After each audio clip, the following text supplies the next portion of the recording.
¿por qué tenemos que platicar de Weapons o La Hora de la Desaparición, como le pusieron en México y probablemente en otros países de habla hispana? Porque hay películas que son muy hypeadas sin razón, que se inflan tal cual nada más para vender taquilla y que engañan al público para tratar de llegar más lejos. Afortunadamente, muy afortunadamente, Weapons no es una de ellas y se convierte sin duda en uno de los estrenos del año que más me han gustado, que creo que va a llegar más lejos y en verdad que me sorprendió muchísimo. Dirigida y escrita por Zach Krieger, que es el que hizo Barbarian en el 2022, perdón. No sé si recuerdan esta película. Estaba bastante interesante porque mantenía un tono tétrico, extraño, con un tinte cómicos, tal vez no adredes, pero que sí descubría de alguna manera otra forma de presentar personajes muy siniestros. Si no mal recuerdo, en esa cinta estaba Bill Skarsgård. Aquí vuelve con un hype obviamente después de ver Barbarian, 3 años de estar cosechando público. Y aquí con Weapons tenemos una cinta que fue vendida como una película de terror o de suspense, que aunque parezca que quería llegar a ser como el típico jumpscare o el típico susto, no lo es, va muchísimo más allá. Y tal vez por eso esta cinta ha dividido muchísimo a la gente que la está viendo, entre aquellos que la aman, que la amamos, porque en verdad yo la amé, y aquellas personas que dicen que es un despropósito y que está sumamente aburrida. Aquí me parece a mí, sinceramente, que es algo muy fresco, que tiene muchísimo sustento y que en verdad hace que el espectador tenga que estar muy pendiente de lo que está sucediendo. Puedo entender que hay gente a la que no le guste esto, que no le guste ir al cine a pensar tanto, que tampoco estoy diciendo que sea algo tan profundo, simplemente te mantiene o te obliga a mantener la atención. Hay que decirlo también, las nuevas generaciones, o hay muchas generaciones, sienten que la atención se les va muy rápido. Tienen que tener cosas muy precisas, muy cortas para que les llame la atención, lo cual me parece preocupante. Ahora todo tiene que ser más rápido y más corto. Esto ya es opinión mía de persona de más de 30 años. Todo tiene que ser muy rápido. Las canciones duran menos de 2 minutos ahora o 2 minutos y medio apenas. Todo te lo quieren explicar con un TikTok de 1 minuto y medio y la profundidad de entrar a los temas complicados no lo tenemos. Aquí esta cinta nos obliga a entrar a esos temas. Por eso es necesario que hablemos de Weapons, porque podría convertirse, según yo veo, en un clásico en unos bastantitos años, pero sí en un clásico que, si lo pensamos desde la historia, mezcla un poquito. No sé si recuerdan la leyenda del flautista de Hamelin, de este flautista que hipnotizaba a las ratas y las tenía atrás de él para llevarlos fuera del pueblo. Algo así, pero que también hace ciertas formas de homenaje al cine de terror o tétrico o mágico muy especial.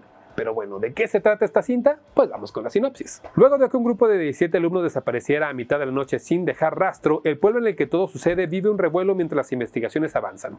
Con solo un niño de la clase que no sufrió el mismo destino que sus compañeros, la maestra del grupo, uno de los padres de familia, el director y la policía local tratarán de develar el secreto, sin darse cuenta de que todo se trata de un plan que usa a los niños para algo muy oscuro. Este guión está hecho, como ya dijimos, por Zach Krieger, que también creo que debe ser su primero o segundo guión, no primero, porque el primero fue Barbarian, de sus primeros guiones, a eso me refería, que sabe muy bien cómo contar una historia que oculta las preguntas y las respuestas de una forma en la que nos interesa bastante. En esta ocasión el guión planta muy bien la idea que nos va a mantener durante toda la cinta, en los primeros minutos lo planta, de que estos chicos desaparecen, y está dividida en capítulos que van por cada personaje. El policía, la maestra, el niño, etc. Esto podría parecer algo que hace mucho que no vemos o que no veíamos tan seguido. Hace poco con Dear Darling creo que vimos algo más o menos así, no exactamente así, pero algo más o menos así. Y cada vez es menos común ver una cinta dividida así en capítulos. Conforme avanza cada capítulo de una forma elíptica, porque regresa, va y viene, cuenta la historia, pero regresa al principio y luego avanza un poco, pero regresa. Puede parecer un poco cansado, pero a mí me parece que está bien ejecutado. Ejecutado en la forma en la que la atención avanza bastante bien y hace que nos interesemos y que conforme va avanzando la cinta, por ejemplo en la sala en la que yo fui, el público quede callado hasta un tercer acto que ahorita discutimos qué sucede. El segundo acto, antes de avanzar a este tercero, absorbe muy bien la atención, muy interesante, porque tiene una forma muy turbia o muy tétrica, sin darnos tal cual el susto de sugerirnos el miedo. Y eso se agradece, porque se siente un poco elegante, se siente un miedo o un terror que podría parecer hasta escrito de una cabeza que sabe perfectamente cómo hacerlo llegar muy bien a la cabeza que está viendo la cinta. Lo que sí es que el tercer acto, como ya dijimos, me parece que genera ciertas risas involuntarias que hacen que el tono no se entienda del todo. Para mí, no es que el tercer acto me diera risa, porque no me dio risa, en verdad me parecía un poco violento a lo que estaba pasando, pero entiendo que el público en general, por lo ridículo que puede llegar a ser, les pareciera risible. Y es una queja, no queja, pero algo que veo que están comentando muchísimo en foros, en reseñas de YouTube, etcétera, están diciendo que este tercer acto les dio risa y al parecer es algo que está empatando mucho con mucha gente. También hay que decirlo, el director y también el guionista Zach Krieger sabe perfectamente cómo hacer esto, porque en Barbarian también lo hizo. No es que diera risa el final, es que empezaba a ser muy, muy ridículo. Pese a todo ello, creo que el guión mantiene elementos terroríficos y frescos que están bien, que guardan una coherencia y que aparte hace que el terror que se sugiere sea de cómo depende de ti cómo lo veas. O sea, me refiero a que depende del espectador, del bagaje que tenga el espectador, son las referencias que va a encontrar y le va a parecer divertido o no. Yo encontré muchísimas referencias, por ejemplo, al Resplandor de Kubrick, sobre todo en escenas finales. Hay una forma en la que rompen una puerta que en verdad es casi lo mismo. Me entiendo que no es la única forma de romper una puerta, pero me recuerda mucho al Resplandor. Pero, repito, todo este guión dependerá que tú, como espectador, tengas algo de bagaje o no dentro del cine. Las actuaciones son un apartado también que es bastante interesante porque tiene a un montón de gente que ha trabajado en Marvel o que trabajó en Marvel. Vamos a decir los nombres. Julia Garner, a quien vimos como Silver Surfer; Josh Brolin, a quien recordamos desde los Goonies hasta ser Thanos; Alden Ehrenreich, que salió en Ironheart; Benedict Wong, que fue Wong en Doctor Strange, y pues ya estos ya no están en Marvel, pero Austin Abrams, a quien recordamos de Euphoria, y como mención especial vamos a decir a dos personas: al niño que interpreta aquí a este único jovencito que se salva, que es Carrie Christopher, y a su tía, que es Amy Madigan. Cada uno de ellos nos demuestran que hayan trabajado o no en Marvel, aquí sí saben interpretar un papel y le dan el peso que lo merece.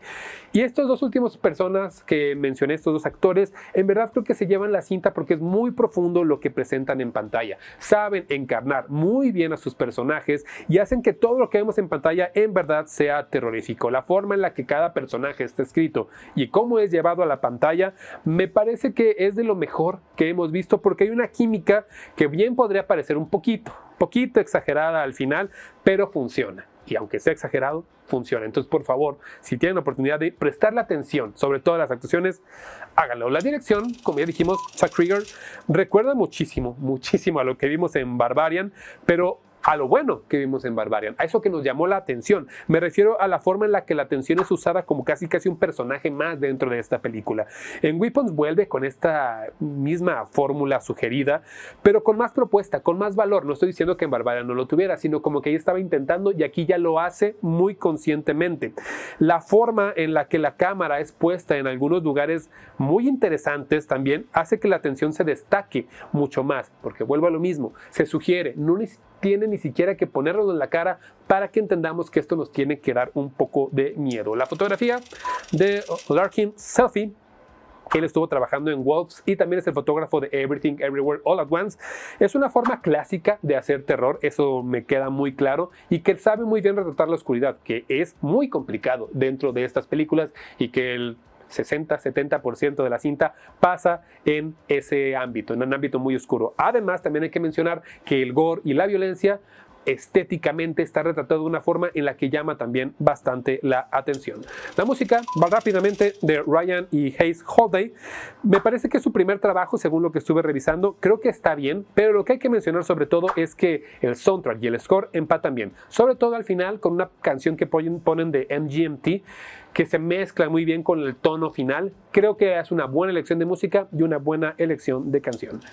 Antes de ir a una calificación, rápidamente nada más quisiera decir que en verdad vayan a ver esta película a las salas de cine. No se dejen llevar por quien diga que no les gusta o que les gusta. Crean su propio criterio. por favor, porque es lo más valioso que pueden hacer con este tipo de películas. Y en verdad, en esta época, como ya lo he dicho muchas veces, de secuelas, precuelas, etcétera, este tipo de cintas se agradecen. Para mí esto es un 8 cerrado. No, vamos a ponerle más, vamos a poner un 8.8. En verdad se lo merece. Creo que va a ser una de las películas, o de mis películas favoritas del 2025. Y en verdad insto a que vayan a las salas de cine.